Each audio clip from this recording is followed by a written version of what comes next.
Your girl is back with some hair tips, and this time it's all about moisture retention. Let's get into it. First things first, if you are struggling with dry hair, I'm gonna need you to deprioritize definition. Yes, your hair might be looking cute, selfies killing, curls popping, your style might last 7 days.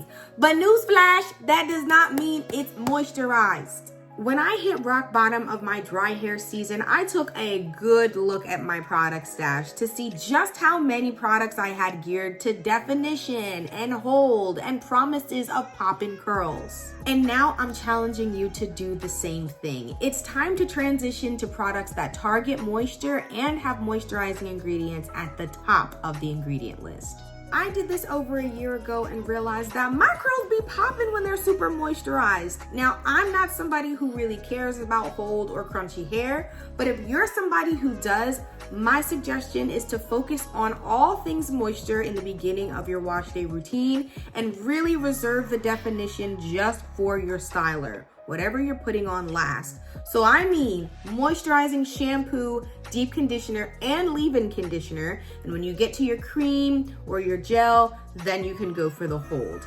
On to tip number 2, give products time to absorb. This tip is for everybody, but I'm doing a special shout out to my high porosity girls. We can think that products go in and out of our hair super easily and just quickly slab them on.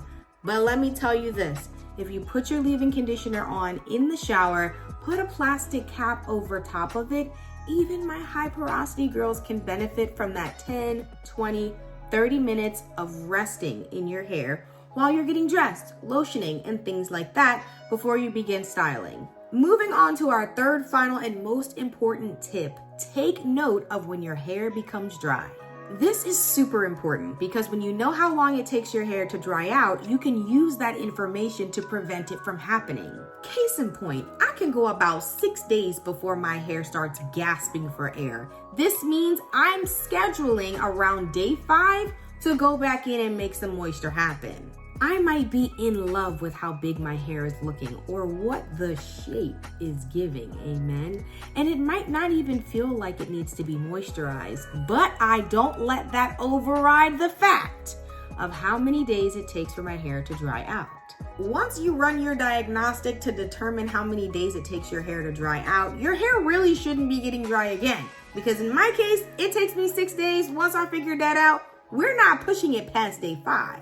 Being realistic, yes, you're likely to have some edge cases where you push your hair to the limit because you just don't have time to moisturize it.